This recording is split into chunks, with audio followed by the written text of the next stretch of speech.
እኔና ወንደላጤዎቹ ክፍል 3 ደራሲ ዘሪሁን ገመቹ፣ ተራኪ ኢልሃም ፈሪድ። አሚን ሰብስክራይብ፣ ላይክ እንዲሁም ሼር በማድረግ ቤተሰብ ይሆናል። ወደ ታሪኩ።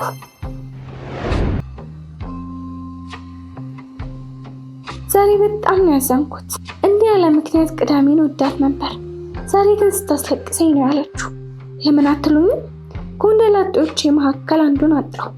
እንዲህ ስላችሁ ይሄኔ የእናንተ ግምት አንደኛ ኮማንደሩ አባረረሽ እንዴ ብላችሁ ገምታችሁ ይሆናል። እሱማ ቢሆን ቀላል ነበር። ሁለተኛው ግምታችሁ አዎ ገባኝ፣ ከሽሜው ጋር ተጣልተሽ ስራ ቆሚ ብለውሽ ነው ካላችሁኝ አሁንም ትክክል አይደላችሁ። እንደዛ ካልሆነ አንቺን እንዲህ የሚያሳዝንሽ፣ አንቺን እንዲህ የሚያንጨረጭርሽ፣ ቀኑ ሙሉ ሲያስለቅሰሽ የሚውለው የካሊድ ጉዳይ ቢሆን ነው። በቃ ካሊድ ተቀይሮ ወይንም ለትምህርት ሀገር ለቆ ሊሄድ ስለሆነ ነው እንዲያዘንሽው አላችሁ አይደል? ውይ እንኳንም እንዳፋችሁ አልሆነ። ግን እንደዛ ቢሆን ምን ይውጣኝ ነበረ? ያጣሁት ሙናን ነው።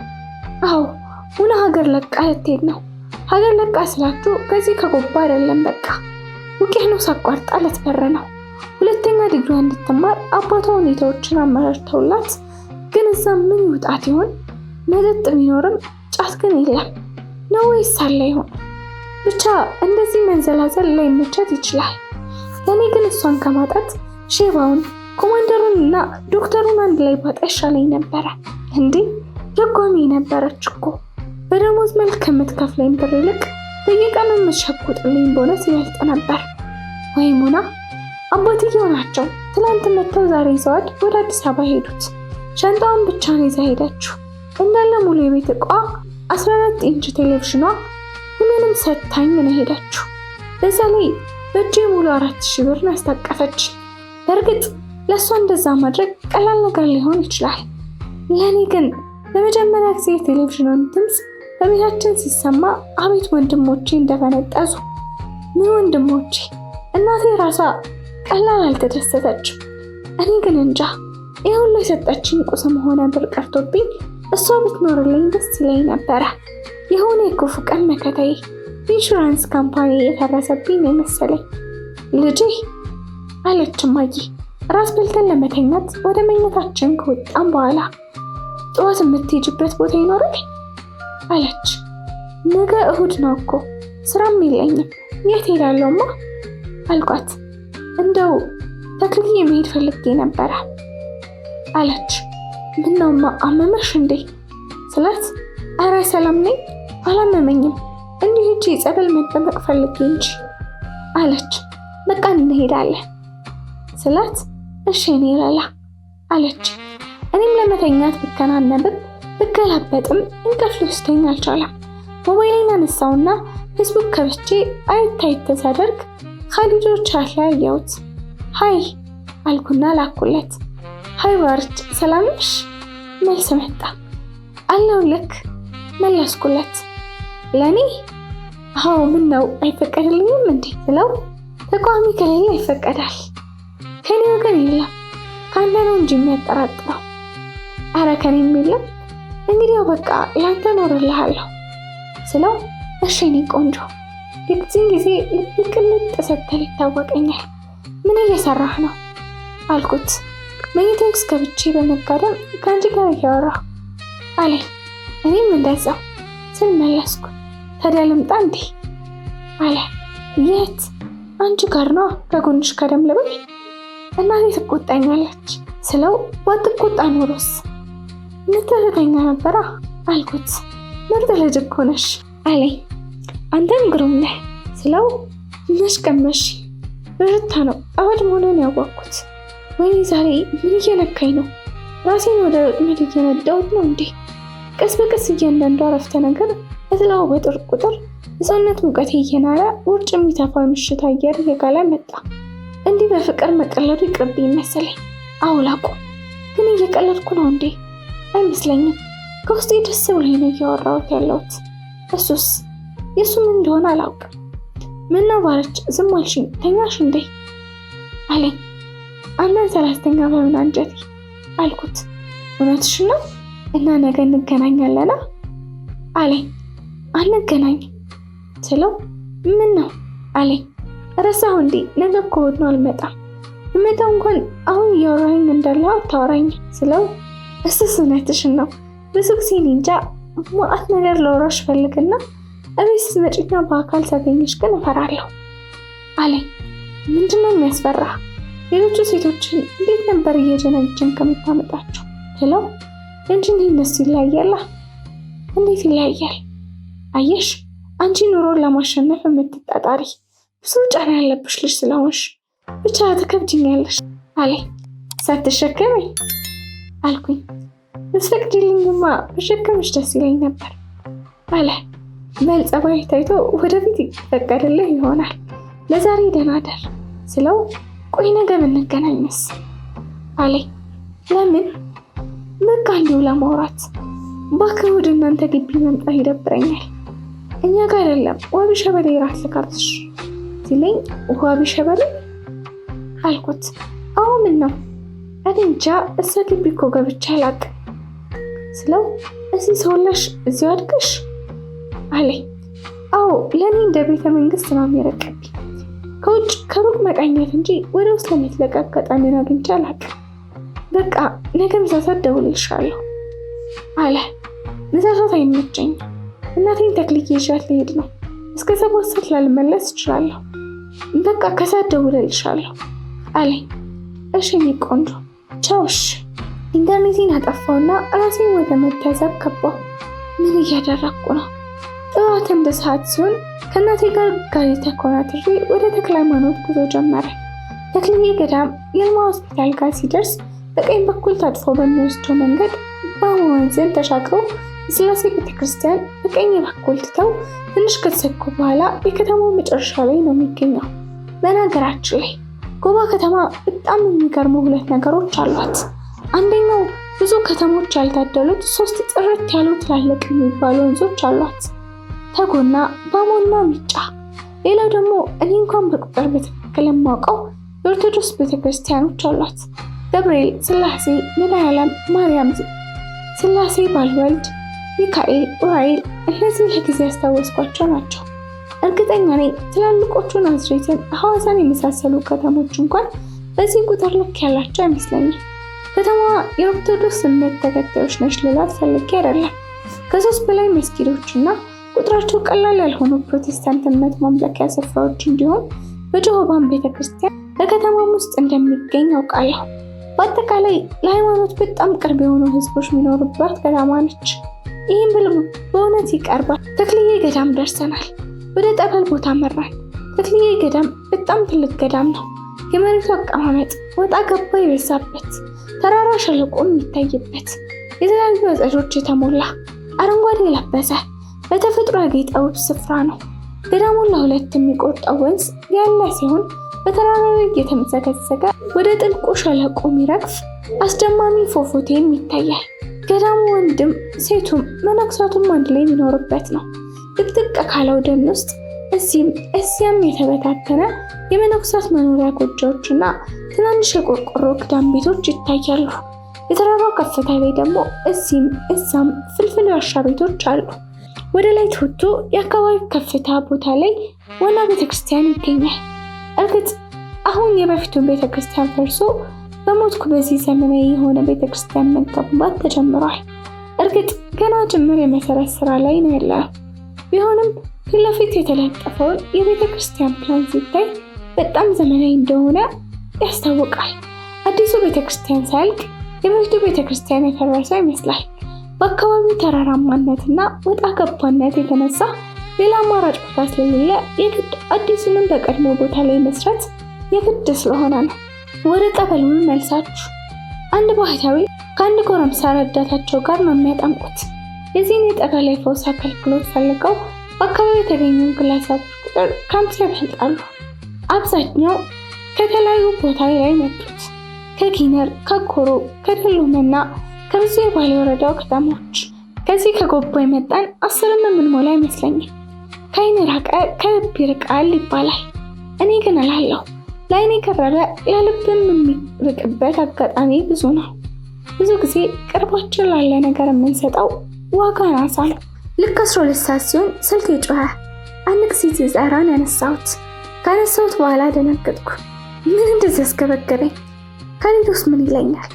ልምድ ያላቸው ጓደኞቼ እንደሚሉት ወንዶች መወደዳቸውን ቀድመው ከተረዱ ይንጠባረራሉ ነው የሚሉት። ቢንጠባረርብኝስ? ደግነቱ እሱም ብዙም ሁኔታዎችን ያስተዋለ አይመስለኝም። ደርሻለሁ አለኝ። በቃ እኔም እየወጣሁ ነው አልኩት። ዝግጅቱ ከ2 ሰዓት በላይ ነው የወሰደብኝ። ለመታጠብ፣ ለመለባበስ፣ ለመቀባባት፣ ለመኳኳል። እናቴ ራሱ ሳትታዘበኝ አልቀረችም። አዲስ ባህሪ ስታይብኝ እንዴት አትታዘበኝ? ጓደኛዬ ጋር የልደት ጥሪ ያለብኝ ብዬ ነው የወጣሁት። ባጃጅ ይዤ ወደ ዋቢ ሸበሌ ጉዞ ጀመርኩ። ጤና ሳይንስ ካምፓሱ ጋር ስደርስ ደወልኩለትና ወደ ጮቶ እንዲቀበለኝ አደረግኩ። እንደደረስኩኝ ከመግቢያው በራፍ ተቀበለኝና እጄን ይዞ ወደ ግቢ ይዞኝ ገባ። ሙሉ ግቢው በዛፎችና በተከረከሙ የጽድ ዛፍ የተሞላ ነው። ግቢው ከስፋቱ ውበቱ ፍዝዝ ያደርጋል። የሆቴሉ ህንፃ ጋር ከደረሰን በኋላ ሌላ መደነቅ መቀመጫ ሳበልኝ። ተቀመጥኩኝ። አሁንም ከጎኔ ተቀመጠ። ይህን የመሰለ ውብ ግቢና ይህን የመሰለ ውብ ህንፃ ያለው ሆቴል እዚሁ ጉባ ውስጥ ነው የሚገኘው። ያው ነው ወይስ ህልሜ ነው? በጣም የገረመሽ ትመስያለሽ አለኝ። ቀጠለ ካሊዶ ንግግሩ። ይገርምሻል፣ ይህን ሆቴል 90% ቱሪስቶችና ከሌሎች ቦታ የሚመጡ አንዳንድ እንግዶች ናቸው የሚጠቀሙት እንጂ የከተማው ሰው ብዙም ሲጠቀምበት አላይ። ከከተማ ወጣ ስለሚል አይመስለኝም።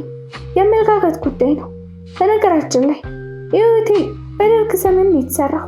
እንደሰማሁት አሁን መደወላቡ ዩኒቨርሲቲ ተረክቦት ጤና ኮሌጅ ያደረገው ህንፃ በወቅቱ የክፍለ ሀገሩ የኢሃፓ ጽሕፈት ቤት ነበረ እና ትላልቆቹ የሀገሪቱ ባለስልጣናት ለስብሰባ ለስራ እዚህ ሲመጡ የሚመጥናቸው ማረፊያ በቦታው ስላልነበረ ይህን ሆቴል እንዲሰራ መነሻ ምክንያት እንደሆነ ነው። አዎ ዋና ዓላማው እንደዛ መሰለኝ ሲል መለሰ። ህንፃው ግን ልዩ ነው። ከተሰራ 5 ዓመት የሚሆን አይመስልም በማለት አስተያየቴን ሰነዘርኩ። ጥሩ ታዝበሻል። የድሮ ዕቃ እንደሚባለው ነው። እንደምታየው ከእንጀራቸው ለትውልድ የሚሻገር ስራ በመስራታቸው እነሆ ዛሬ እኔና አንቺ እየተዝናናንበት ነው። እርግጠኛ ነኝ ትንሽ እድሳት ብቻ እየተደረገለት ከቆየ ለልጆቻችንም እንዳለ ይተላለፋል። እርግጥ አሁን በመንግስት እጅ አይደለም ገደቡ፣ ኢንጂነሪንግ የሚባል ድርጅት ገዝቶታል። ያ ደግሞ ጥሩ ነው በማለት ስለ ራሴ ከተማ ታሪክ እንግዳው ነዋሪ ያስረዳኝ። የራስ ስለሆነ ነገር ከባድ አንደበት ሲሰሙ ለካ እንዲያሳፍራል። ራቱን በልተን ከፍ ካለ በኋላ ጨዋታችንን ቀጠለን። ሳሪና ያው በጣም ወድጄሻለሁ አለኝ ድንገት ተነስቶ። ከመቼ ጀምሮ አልኩት እንደ መገረም ብዬ፣ ግን ደግሞ ውስጤ በደስታ እየተጥለቀለቀ ነው። አላውቅም እንዴት እንደምነግርሽ ጨንቆኝ ነው እንጂ ስሜቴ ከረምረም ብሏል አለኝ ድምፁን እንደመቀነስ አድርጎ። ካሊዶ እኔ ጀማሪ ነኝ። ትክክለኛ ስሜትን እንድትነግረኝ ነው የምፈልገው። ትክክለኛ ስሜትን ስትይ በቃ ነገ የማይቀየረውን የማይሻረውን አልኩት። እንደዚህ ልትይ የቻልሽው ከምን ተነስተሽ ነው አለኝ። ከጓደኞቼ ታሪክ ተነስቼ ነው። ፍቅረኞቻቸው ህይወቴ ነሽ፣ ትዳሬም፣ የልጆቼም እናትም የምትሆኚው አንቺ ነሽ ብለው በመሃል ከለፈለፉላቸው በኋላ 6 ወር ሳይሞላቸው ስልክ መስካት፣ አድራሻ መቀየር ይጀምራሉ። እኔ እንደ አይነት ነገር ፈጽሞ አልፈልግም። አንዴ ካፈቀርኩ ወረት ምናምን አይመቸኝም። እነዚህ ያልሻቸው ወንዶች እኮ ዋሽታ አይመስለኝም አለኝ። ታዲያ ማን አስገድዷቸው ነው አልኩት። ይኸውልሽ ሳሪና፣ እኔ እንደማምነው ማንኛውም ሰው በወቅቱ የሚለው ነገር የሚገባው ቃል የእውነቱን ይመስለኛል። በቃ በዛን ሰዓት የተሰማውን ትክክለኛ ስሜቱን ነው ያፈቀራት ልጅ የሚናገረው። ችግሩ ግን የሰው ልጅ ስሜት፣ ባህሪው፣ እምነቱ ተለዋጭ ነው። በወቅቱ ካለሽ እውቀት፣ ከሁኔታው ነባራዊ ሁኔታ፣ ከውስጣዊና ውጫዊ ተጽዕኖ አንጻር ትላንት ያለሽ እምነት ላይ ዛሬ ላይኖርሽ ይችላል። ዛሬ ምረሽ ተገዝተሽ ከውስጥሽ በመውጣት የገባሽው ቃል ኪዳን ነገም ደግሞ በትክክል አምነሽበት ልሽሪውና ልትሰርዚው ትችያለሽ ሲለኝ፣ እንደዛ ከሆነ እኮ በፍቅረኛሞች መሀል መተማመን የሚባል ነገር ላይኖር ነው በለኛ አልኩት። እንደዛ እንኳን ብሎ መደምደም ይከብዳል። ግን ዓለም በተለዋዋጭ ክስተቶች የተሞላች መሆኗና ያንን ተከትሎ እኛ ነዋሪዎችም እንደዛ እንኳን ብሎ መደምደም ይከብደኛል። ግን ዓለም በተለዋዋጭ ክስተቶች የተሞላች መሆኗንና እኛም ነዋሪዎቿ ስሜታችንም ፍላጎታችንም እንዲሁ ድርጊታችንም ተለዋጭ መሆኑን መረዳት አይከፋም። ያለልሽ ፈልጌ ነው። አንድ እውነተኛ ምሳሌ ልንገርሽ አለና ቀጠለ። አንድ ዲፓርትመንታችን ኃላፊ ነው። ቢሮው ስትገቢ በመጀመሪያ ፊት ለፊት የምታየው በትልቅ ፍሬም የሚገኝ የሚስቱንና የልጁን ፎቶ ነው። ስለ ሚስቱ ማውራት ከጀመረ አንቺ ሰልችቶሽ ጆሮሽን ካልያሽ እሱ አይደክመውም። ሲጠራት ራሱ እናት ነው የሚላት። እናት እንዲህ ብላ፣ እናት እንዲህ ደውላ፣ እናት እንዲህ ፈጥራ ነው የሚለው። በየአንድ ሰዓቱ ልዩነት ድምጿን በስልክ ካልሰማ ራሱን አሞት ይተኛል።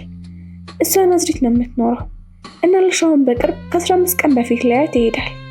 በፍቅርና በሰላም ትቀበለዋለች። ያድራል። በሁለተኛው ቀን ከልጁ ጋር ቤት ትተው ወደ ስራዋ ትሄዳለች። ልብ በይ፣ ልጁ 4 ዓመቱ ነው። አባትና ልጅ በናፍቆት እየተጫወቱ ነው። ድንገት ልጅ የአባቷን ስልክ ስለምሰማ የውሸት ትደውላለች። ለጨዋታ ማለት ነው። አባቴ ልጁን ጣፋጭ አንደበት እያጣጣመ በፍቅር ያዳምጣታል። ሄሎ ሻሚ፣ በተኮላተፈ አንደበት። ሰላም ነኝ። እኔ እኮ ፍቅር ያኸኛል። አዎ እሹማ በጣም ነው ማፈቅለ። አባት በዚህ ጊዜ ከደስታው ወደ ድንጋጤ ይሸጋገራል። የ4 ዓመት ህፃን ልጁ ስለማፍቀር። የትላንቱ ሆቴል ደግሞ አልተመቸኝም። አዎ ሻይ በዣዋል። እሺ እመጣለሁ። እሺ ኮኩክ ታፈቅራለሁ ብላ ስልክ ልውውጧን ትጨርሳለች። አባት ድንጋጤ ያንዘረዝረዋል። ቅናት ጎኑን ያቀስፈዋል። ይህንንማ ከሆነ ሰው ደጋግማ ባታዳምጥ እንዴት በአእምሯ ተቀርጾ እንዲህ ልታወራ ትችላለች? እናቷ ስታወራ ሰምታ መሆን አለበት ሲል ይደመድማል። የሚስትየውን መምጣት ይጠብቅና ቀስ ብሎ ስልኳን ይጎረጉራል። ሰሚ የሚባል ሰው ፍለጋ ሳምሶን የሚባል ሰው ያገኛል። እሱ ከደወለላት እጥፍ ለሚሆን ጊዜ ሰሚው የደወለላት ይበልጣል። ያጥወለውለዋል። ጸጥ ብሎ ፕላን ያወጣል። በማግስቱ ወደ ስራ ስትሄድ እሱም ከኋላ ይከተላታል። የመስሪያ ቤቷ ፊት ለፊት ሆኖ ተከልሎ ይጠብቃታል። 4 ሰዓት ላይ ከስራዋ ትወጣና እሱን አላየችውም። ትንሽ ተጉዛ አንድ መኪና ውስጥ ትገባለች። እሱ ኮንትራት ባጃጅ ይዞ ከኋላ ይከተላታል። የሚስቱ መቆሚያ የት መሰለሽ? አንድ ሰዋራ ቦታ እንዳይታይ ተሸሽጎ ለታናሽ ወንድሙ ስልክ ይደውላል። ሽጉጥ ይዞለት እንዲመጣ እንዳይመስልሽ። ብልሽት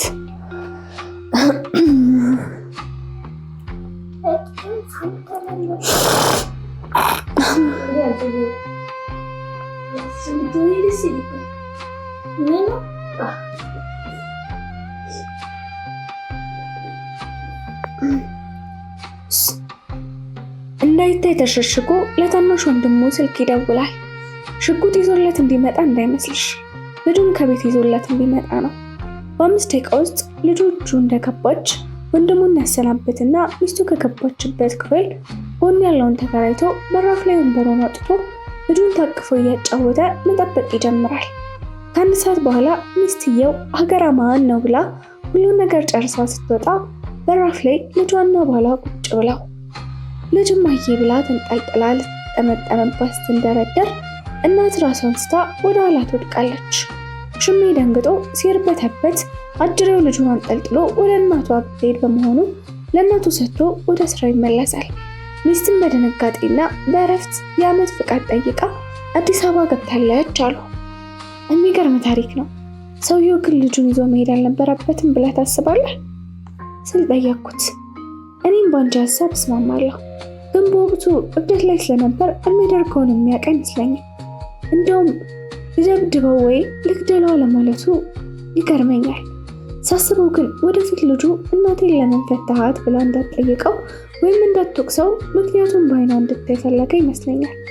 አሁን ታዲያ ለሱ ሴትና ሰይጣን አንድ ሆነውበታል። ገና ከሩቁ ሳያቸው ይንዘረዘራል። ቢሮውም የሚስቱን ፎቶ አታገኝም። ሰባብሮና ቀዳዶ ጥሎታል። ፎቶ ብቻ ሳይሆን ልቡም የተቀዳደደ። ምክንያቱም በመጀመሪያ ምንም አይነት የስነ ልቦና ዝግጅት አልነበረውም። ፍጹም እምነት ነው ሲያፈቅራት የኖረው። እና ወደ ራሳችን ጉዳይ ስንመለስ አፈቅርሻለሁ ያልከኝ ለዛሬ ብቻ መሆኑ ነው አልኩት።